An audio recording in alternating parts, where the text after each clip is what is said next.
¿Qué tal? ¿Cómo están? Hoy día vamos a ver el problema de codificación de fuentes.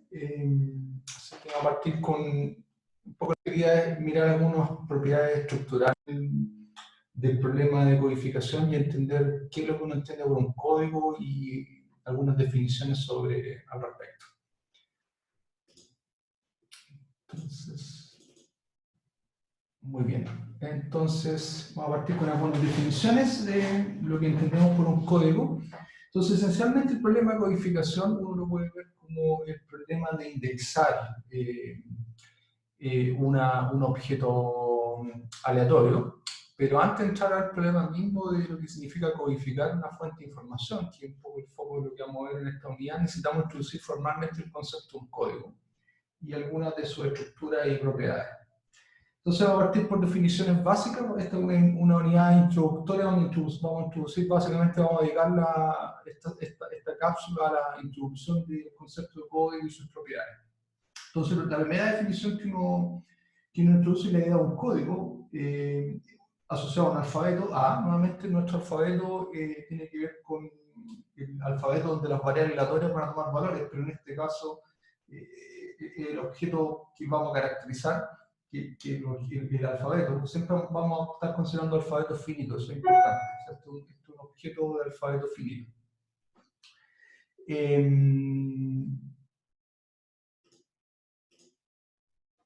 Ya, entonces tenemos eso, y esencialmente un código en este contexto humano, desde el alfabeto, de este alfabeto finito, a las secuencias binarias de largo finito.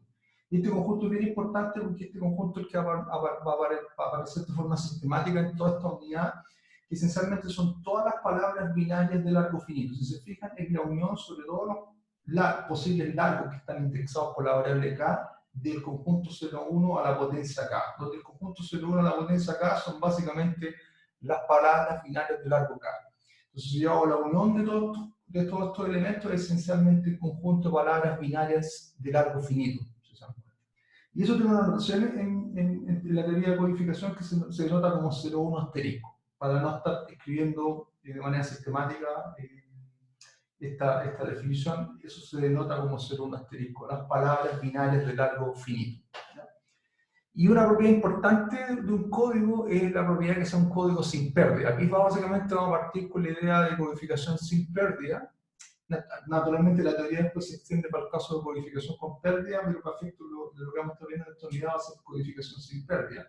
Y en este contexto quiere decir que el mapeo C, si lo vemos como una función, es una función inyectiva. O sea, C sub A es distinto C sub B para todo A y B en el alfabeto tal que A sea distinto a B. De alguna forma lo que estamos diciendo es que las secuencias binarias que asignamos A tienen que ser distintas a las secuencias binarias que asignamos B si los símbolos del alfabeto de entrada son distintos. Y eso es lo que garantiza de alguna manera el hecho de que estamos codificando sin pérdida. Un poco vamos a estar poniendo el foco aquí en lo que se conoce, esto se conoce como el código o el codificador, y naturalmente tiene que haber la función inversa que es el decodificador, y por ende para garantizar que el decodificador esté bien definido, uno pide que esencialmente la función sea inyectiva de tal manera de poder implementar la preimagen de la función que sería el decodificador. Entonces, en resumidas cuentas, un código no es más que una función inyectiva, para efectos de este contexto. Bueno, el problema de codificación lo vamos a ver después, que va a corresponder en este contexto si vamos a tener una fuente de información. Estoy un poco adelantando lo que vamos a ver más adelante. Yo creo que es importante un poco discutir que el objeto que vamos a querer codificar es una fuente de información, el objeto que fue de interés en la unidad anterior. Una variable aleatoria de alfabeto finito, un espacio de probabilidad, un alfabeto finito que tiene una función de probabilidad y podemos calcular su entropía, etcétera, etcétera. Y lo que vamos a querer entonces es codificar este objeto. Vamos a querer aplicar este código, que llamé C, en este objeto aleatorio y poder codificar y después decodificar en algún sentido de optimalidad, que es lo que vamos a tener que formalizar en esta unidad. ¿Ya? Pero antes de entrar a este problema mismo, que es el foco central de esta unidad, necesito introducir varias definiciones y conceptos estructurales. Así que en realidad lo que resta de esta unidad es un poco introducir formalmente la idea de código y sus propiedades. Para una vez que estemos ahí, vamos a poder retomar este problema, que es el problema central, que es el problema de codificación de fuentes, que es básicamente comprimir o codificar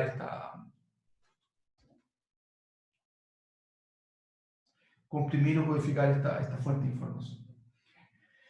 Entonces necesitamos formalizar el problema, algunas definiciones en el contexto de un código, damos un código, como lo dijimos anteriormente, de un alfabeto a las secuencias binarias de largo finito. Definimos C sub A, se conoce el C sub A como la palabra de código, o el code word en inglés. El conjunto C sub A evaluado sobre todos los posibles elementos del alfabeto se conoce como el codebook, o el conjunto de palabras de código. Esta es notación, pero son conceptos que aparecen de manera recurrente en el lenguaje de codificación de fuente. Hablan de code words o palabras de código, y el codebook es el conjunto de palabras de código, básicamente la aplicación del código sobre todos los posibles símbolos. ¿Ya? Eso es importante porque lo vamos a estar ocupando después a lo largo de esta unidad. Otro operador importante que tiene que ver con la formalización del problema, cuando planteamos el problema de codificación óptimo o de compresión óptimo, tiene que ver con el largo de código. ¿Por qué el largo de código es importante? Porque el largo de código un poco es la figura de mérito o la función de costo que vamos a querer optimizar. Y para una secuencia binaria de largo K, el largo de esta palabra de código es esencialmente el largo, el número de bits que tiene esta palabra, que en este caso es K. Y es directo, es tomar una secuencia en este conjunto de palabras binarias de largo finito, o sea, una secuencia de 1 hasta b sub k, y L sobre eso equivale a obtener el largo de esa palabra. Recuerden que 0,1 asterisco, insisto, en esta etapa inicial corresponde a la unión sobre todas las palabras de código de largo finito. Así que eso es importante. Y en ese contexto es que uno define este operador, que es el operador de largo de código. Y esa es la asignación que tiene. Muy bien. Entonces, introducido ese concepto, vamos a empezar a hablar de tipos de código. El tipo más simple de código es lo que se conoce como código de largo fijo. ¿Ya? El código de largo fijo es básicamente un código que va del alfabeto A sobre un asterisco, de largo fijo L, y que cumple la propiedad que los largos de las palabras de código igual a L para todo A en el alfabeto. O sea, básicamente un código que asigna la misma cantidad de bits a la compresión, a la representación de los símbolos del alfabeto. Entonces, hay un ejemplo de eso, por ejemplo, un alfabeto de 4 símbolos. Naturalmente, un alfabeto de 4 símbolos lo podemos codificar con 2 bits, ¿ya? Más o menos directo, y la codificación es la codificación que está acá. Por ejemplo, C sub A 00, C sub B 01, 10, 11. Naturalmente, los códigos tienen que ser distintos, de tal manera de cumplir la propiedad de que el código no tiene pérdida.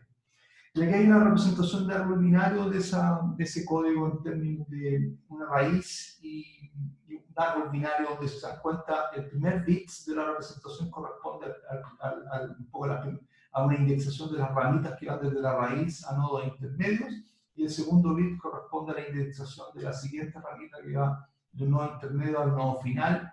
Un poco la interpretación, esta interpretación la vamos a ocupar posteriormente.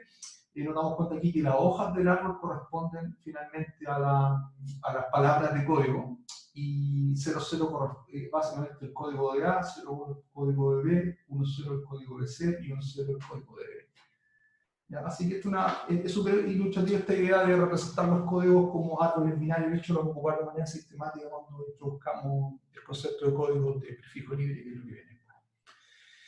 Ya, una observación importante en este contexto de código de largo fijo es el hecho de que para garantizar que el código sea sin pérdida, evidentemente que la cardinalidad de O a la L, o sea, todos los posibles símbolos que yo puedo codificar con L bits, tiene que ser mayor que la cardinalidad del conjunto que estoy tratando de comprimir, porque en su defecto no tengo la propiedad de codificación sin pérdida. O sea, si efectivamente esta condición se viola, no hay garantías de que el código asigne palabras de código distintas a cada uno de los símbolos del alfabeto A.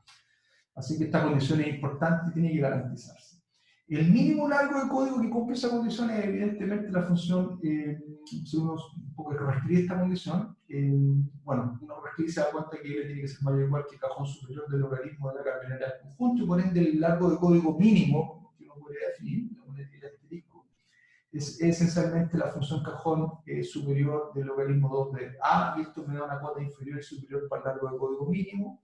Y la gente en codificación de largo fijo muchas veces está interesada en entender la eficiencia de un código de largo fijo, que básicamente es un indicador de cuántos símbolos no se ocuparon. Y en este caso es La cantidad de símbolos no ocupados es 2 a la n menos a. Esto es una siempre mayor o igual que 0, por la condición que definimos acá.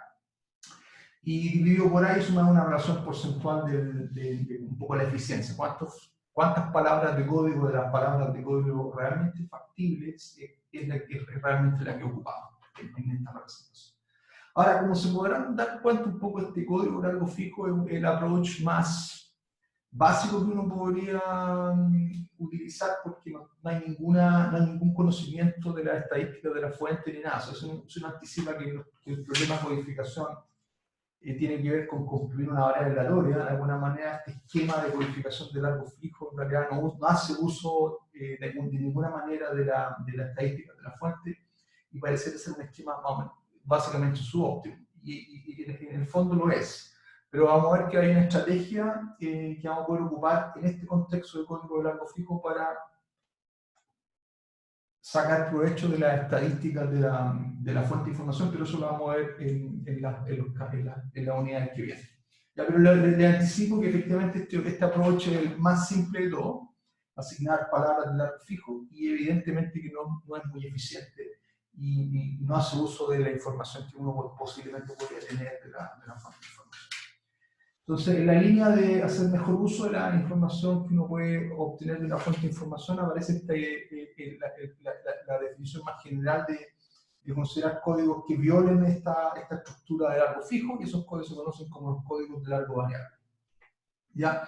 Esencialmente, un código de largo variable es un código que tiene largos que son función de los símbolos que uno tiene. Y un poco la intuición que hay acá es que si yo tengo una fuente de información, como si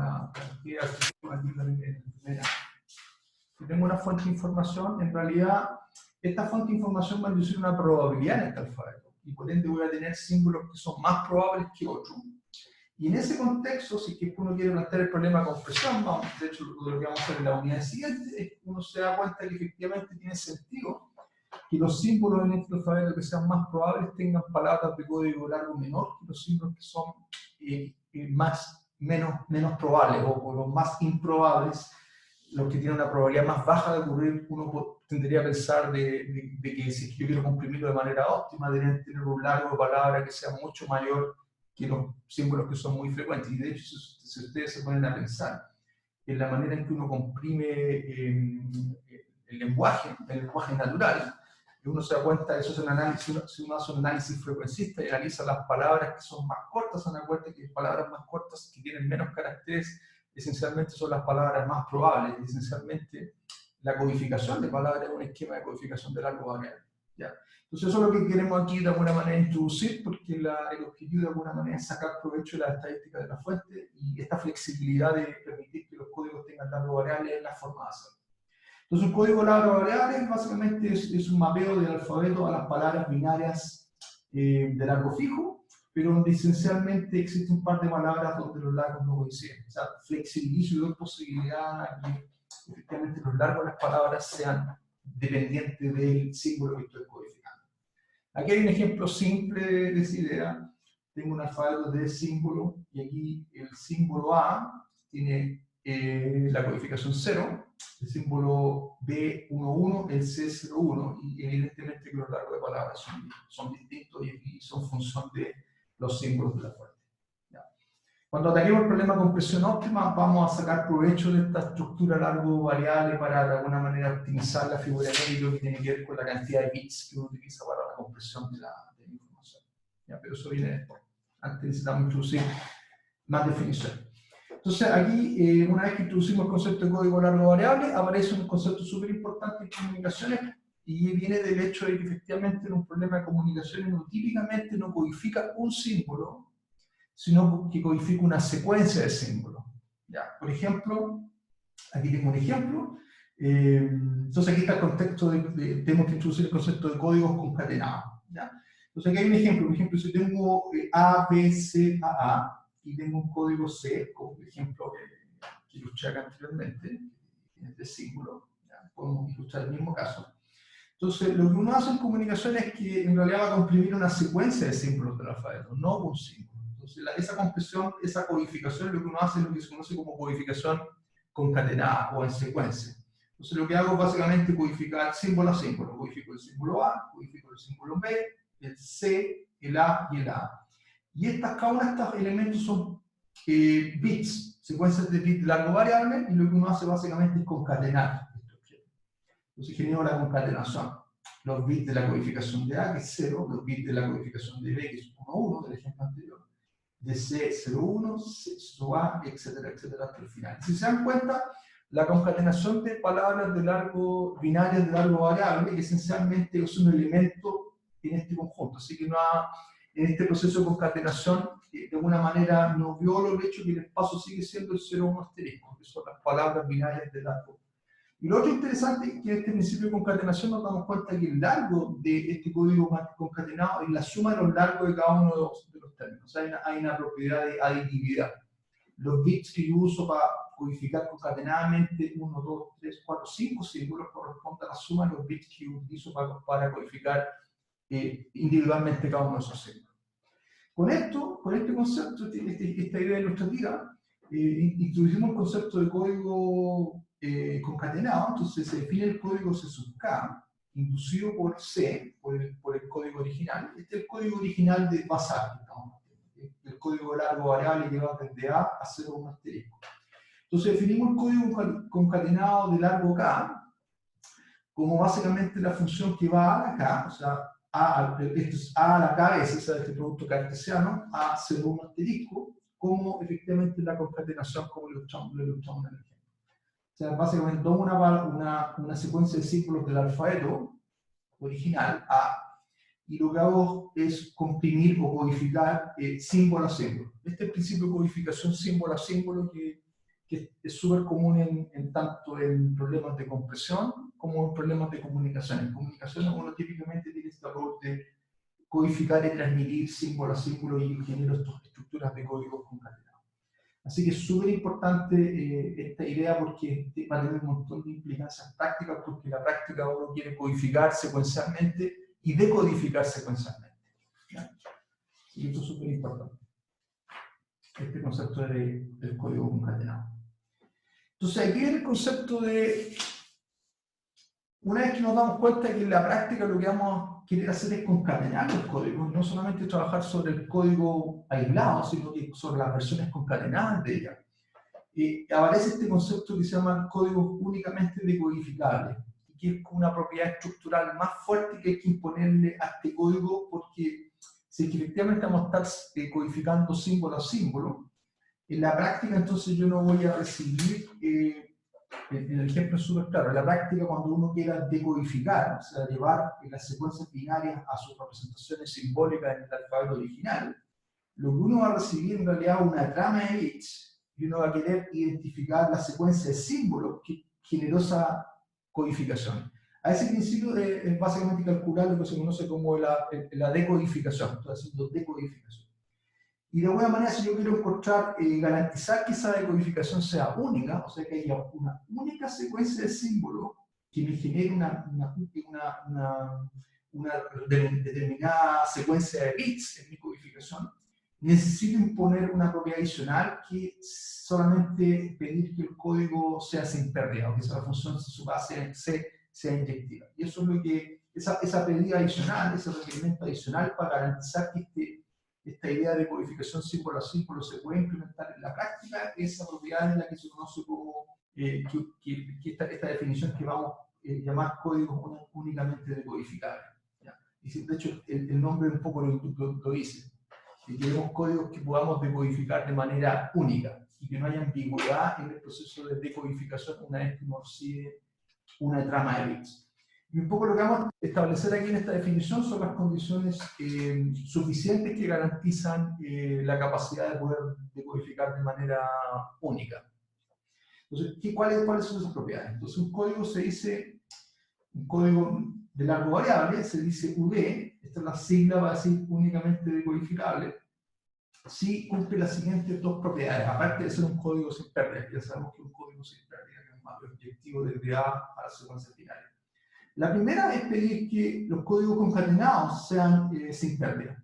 O sea que si una vez que yo concateno, vía este proceso que mostramos en el slide anterior, es la definición de la concatenación. Si yo concateno y ahora veo esa concatenación como un mapeo que va a un nuevo alfabeto, a la K, a 01 asterisco, yo lo que quiero pedir es que este código sea un código de largo variable sin pérdida. Entonces, esta es la primera condición que uno quiere pedir para que el código sea únicamente decodificado. Y la otra condición, que es un poquito más exigente, es pedir que si ahora yo comparo códigos de distinto largo, este es un poco lo que se conoce como el largo de la codificación. ¿Cuántos símbolos estoy codificando? Ahora, si yo comparo códigos de distinto largo, yo también quiero que no haya ambigüedad. ¿Qué quiere decir eso? Que para todo largo K, largo M, mayor que 1, tal que K sea distinto M, y para cualquier secuencia de símbolos del alfabeto original de largo K, y para cualquier secuencia de símbolos de largo M, tal que, aquí se me olvidó mencionar, tal que estas secuencias tienen que, bueno, tienen que ser distintas, entonces, porque son largos distintos, entonces se tiene que, un poco la trama de bits que genera esta codificación, un bloque de largo K, tiene que ser distinta de la trama de bits que genera esta codificación de largo M de esta otra secuencia. ¿Ya? Y cuando un código cumple ambas propiedades, 1 y 2, se dice que es únicamente decodificable. ¿Ya? Si se dan cuenta, son propiedades bastante más exigentes que las propiedades de solamente pedir que sea sin pérdida. Y vamos a ilustrarlo con algunos ejemplos en lo que viene. Pero esencialmente es una propiedad estructural bastante más dura y más difícil de cumplir. ¿Sí? Pero es importante porque el contexto práctico que estamos pensando, el contexto donde vamos a estar codificando símbolo a símbolo, una secuencia de símbolos del alfabeto, y por ende, de alguna manera, la decodificación de ese proceso tiene que no tener ambigüedad para poder poder reconstruir a partir de los bits la secuencia de símbolos que generó esos bits. Eso es súper importante tanto en comunicación como en compresión. Entonces, aquí el primer resultado que un poco tiene que ver con la segunda condición de la definición de código únicamente codificable. Y es una manera de escribir de manera alternativa lo mismo. ¿Ya? Esto lo voy a dejar como propuesto para que ustedes lo trabajen y se convenzan que es así. Pero es básicamente una propiedad que es una manera de reescribir la condición 2. Entonces dice, la condición 2 de la definición de únicamente codificable equivale a decir que para todo largo K y M, tal que K sea distinto de M, si yo genero el conjunto de palabras, fíjense que esta definición de acá arriba corresponde a aplicar el código concatenado a largo K sobre todas las posibles secuencias de símbolos de largo K, ¿ya? En el alfabeto a la K. Si yo genero todas las posibles palabras de código asociado al código de largo K, y lo intersecto con todas las posibles palabras de código del código de largo M, esencialmente si ese conjunto es vacío, ¿ya? Esa intersección es nula, equivale a la condición 2. De alguna manera la condición 2 se puede reescribir de esta forma. Y esta es una condición que un poquito más, si lo piensan, tiene mucho sentido, porque básicamente este conjunto acá representa todas las secuencias de bits con las cuales yo codifico símbolos en el alfabeto de partida de largo K, y estas son todas las tramas de bits que son el resultado de codificar símbolos de M, símbolos del alfabeto M. Y por ende, pedir esta condición de que no haya ambigüedad equivale a decir que estas palabras de código, que a todos estos son un subconjunto 0,1 asterisco, no coincidan con las palabras de código del otro conjuntito. Entonces, si esta condición se da, equivale a decir la condición 2. Y eso es súper importante. Ahora, eso motiva la introducción del concepto de todas las palabras de códigos que puede generar un código C. Entonces, si se dan cuenta, en este contexto de codificación en secuencia, símbolo a símbolo, todas las palabras de código que generan un código C esencialmente es la unión, sobre todo los K, del conjunto de palabras de código del código concatenado a largo K. Eso es importante porque de alguna manera todas las tramas de bits factibles que uno puede observar a la salida del proceso de compresión con el código C están representadas en este conjuntito, y evidentemente que este es un subconjunto de 0,1 asterisco de todas las palabras binarias de largo finito. ¿Ya? Por ende, si se dan cuenta, la definición de que el código, la condición 2 esencialmente, que es la condición de que no haya ambigüedad cuando codifico con esquemas, con códigos de largo distinto, es, de alguna manera se traduce aquí que aquí esta unión es una unión disjunta, que cada uno de estos términos, ¿ya?, que son las palabras de código asociadas al código C sub K, no coinciden entre ellos. Esto es una unión disjunta, cuando el código es únicamente decodificado. Entonces, eso es súper interesante porque de alguna manera este es el conjunto de tramas de bit que yo voy a ver a la salida del decodificador, o sea, a la salida del proceso de codificación, y lo que va a recibir el decodificador para poder decodificar.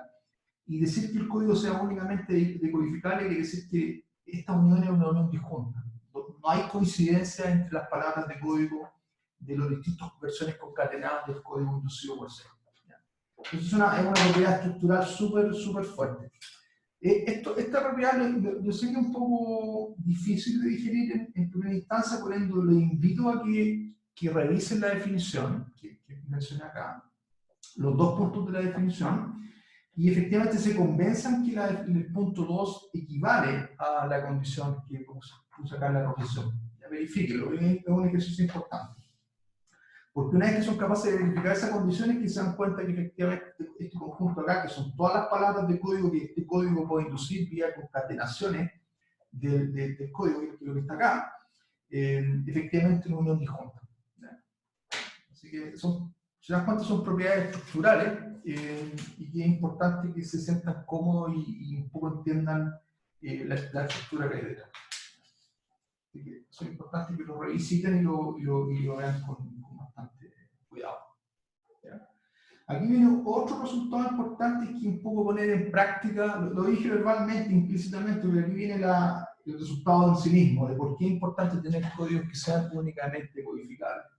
Y el resultado dice lo siguiente, dice que si un código C es únicamente codificable, o sea, cumple estas dos propiedades que mencionamos acá arriba, que C sub K es un código sin pérdida para todo largo K, y que esencialmente el punto 2 quiere decir que las palabras de código de un código concatenado de largo K no coinciden con las palabras de código de un código concatenado de largo M para todo K y M, tal que K es distinto de M.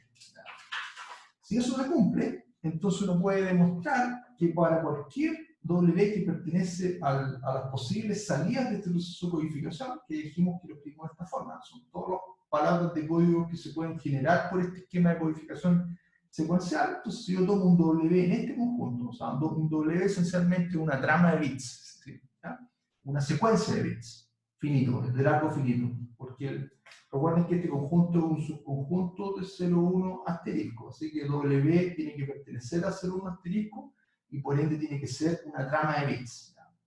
Conceptualmente va a ser una secuencia de este tipo. ¿Ya? Una trama de bits, que es salida de la codificación de una secuencia de símbolos del alfabeto original, por definición. Ya, entonces, ¿qué me dice esto? Me dice que si el código es únicamente codificable y yo tomo una trama de bits que pertenece al código de este esquema, entonces existe un único K y existe una única secuencia de símbolos en el alfabeto original, tal que la codificación de esa secuencia de símbolos coincide con W. Y de alguna manera lo que estoy diciendo aquí con el existe el único en estos dos términos, es que un poco lo que estoy diciendo desde el punto de vista práctico es que el decodificador no tiene ambigüedad. Si cada vez que el decodificador recibe una trama de bits, va a saber de manera precisa, al menos teóricamente, que existe una única secuencia de símbolos del alfabeto original que generó esa trama de bits. ¿Ya? Y de alguna manera con eso entonces yo garantizo el hecho de que no tengo ambigüedad en la codificación cuando estoy en un contexto de codificación de símbolo a símbolo. ¿Ya? Entonces, este es un poco el resultado importante que uno quiere desde el punto de vista práctico, es no tener ambigüedad en la codificación y un poco eso es lo que, esa es la razón por la cual uno impone esta estructura adicional de estas dos condiciones, de únicamente de codificar. Muy bien. Voy a mostrar un ejemplo para terminar. Un poco aquí en la observación lo que estoy mencionando es lo mismo, notar que la etapa de decodificación implica recibir una trama de bits como esta y con ella reconstruir la secuencia de símbolos. Y un poco entonces este resultado lo que me garantiza es que esa decodificación ocurre de manera única, no existe ambigüedad en ese proceso. Finalmente voy a terminar con un ejemplito para ilustrar en el caso de un código que no cumple la propiedad de un decodificable, qué es lo que ocurre. Entonces, por ejemplo, consideremos nuevamente un alfabeto de 4 símbolos y un código sin pérdida de esta forma. Se sub A igual a 0, se sub B igual a 1, se sub C igual a 1, 1, se sub D igual a 1, 0. Si nos quedamos hasta este análisis, esta fase del análisis, nos damos cuenta que efectivamente cada trama de bits es única. O sea, este es un código sin pérdida. Un código sin pérdida. Así que no hay problema desde el punto de vista de la ambigüedad cuando yo codifico una vez. Pero va a haber problemas si utilizo este código para codificar en símbolo a símbolo en secuencia y concatenar. ¿Por qué? Porque si nos concentramos, por ejemplo, en analizar el conjunto de palabras de código de un largo, o sea, que son los C sub W, donde W pertenece al alfabeto A, básicamente esas palabras de código son 0, la codificación de A, la codificación de B, la codificación de C y la codificación de D. O sea, 0, 1, 1, 1 y un 0. Y esto es un subconjunto de 0, 1 asterisco, como dijimos. Por otro lado, si consideramos la codificación de largo 2, de dos símbolos del alfabeto, la concatenación, como símbolo a símbolo, C sub 2 de W1, W2, donde W1, W2 pertenecen al cuadrado, ¿ya? Entonces, si hacemos este ejercicio, lo invito a hacerlo, pero lo que uno hace básicamente es fijar el primer símbolo, por ejemplo, fijo C sub A y empiezo a codificar sobre todos los restantes. Entonces, fijo C sub A que es 0, y codifico, concateno la codificación de A, B, C y D. Y eso me da 0, 0, 0, 1, 0, 1, 1, 0, 1, 0. ¿Ya? Hago lo mismo con C sub B ahora.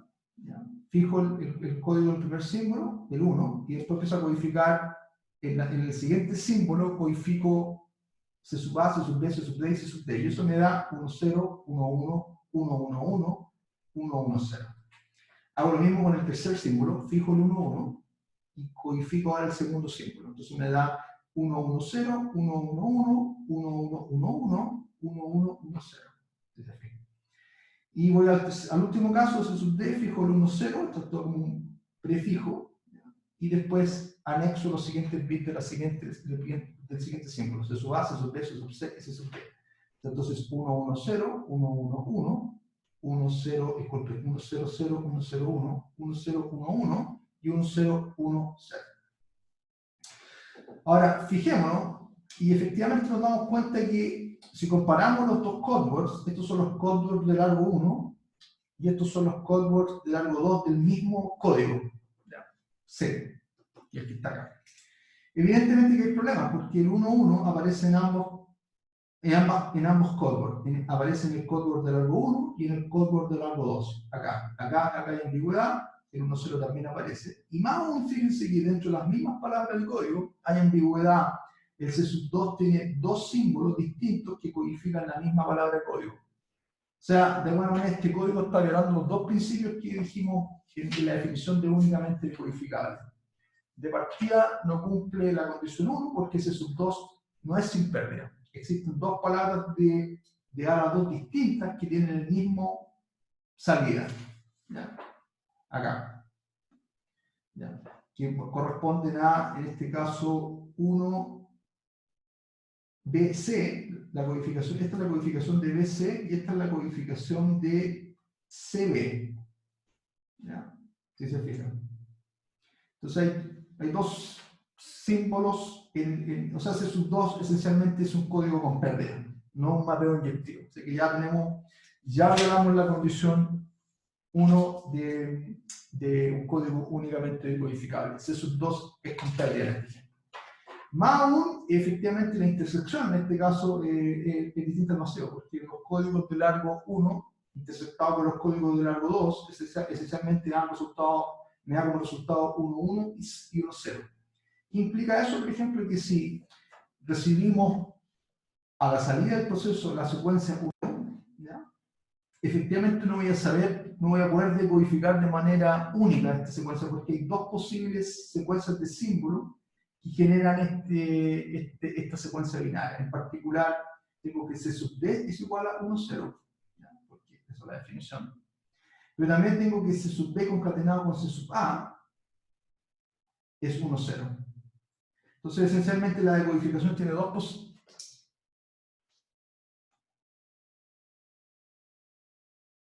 Esencialmente, la decodificación tiene dos posibles escenarios. Tiene el escenario que C sub D genere el 1, 0 y que C sub D combinado con C sub A genere el 1, 0. Y por ende aquí tengo una ambigüedad y efectivamente... Entonces, en realidad, esta es la consecuencia práctica y el problema práctico que ocurre cuando tengo códigos que violan las propiedades únicamente decodificables, que esencialmente cuando estoy en un contexto de codificar secuencias en símbolo, efectivamente tengo una ambigüedad en la decodificación producto que se violan las condiciones.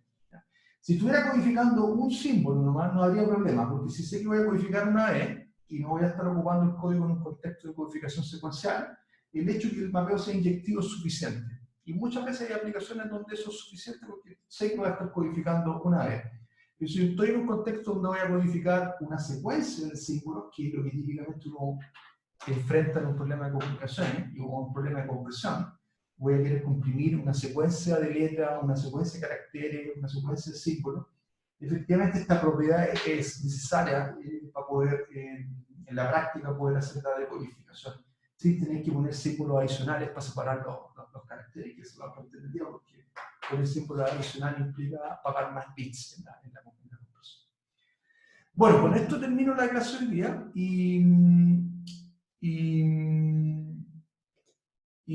la próxima clase vamos a introducir en una manera simple de verificar estas propiedades que introducimos hoy en día de código únicamente decodificables, porque en la práctica se hace difícil poder determinar qué códigos cumplen estas propiedades. Entonces vamos a ver en la próxima clase el concepto de códigos de prefijo libre, que son una familia de códigos únicamente decodificables y que tienen una representación súper simple y fácil de caracterizar y nos va a permitir después abordar el problema de compresión de fuente en esa familia de códigos que son súper importantes. Así que lo que viene en la próxima clase es un poco restringir el análisis sobre esa familia de los códigos de prefijo libre, que son una subfamilia de códigos únicamente decodificables. Así que nos vemos en la próxima.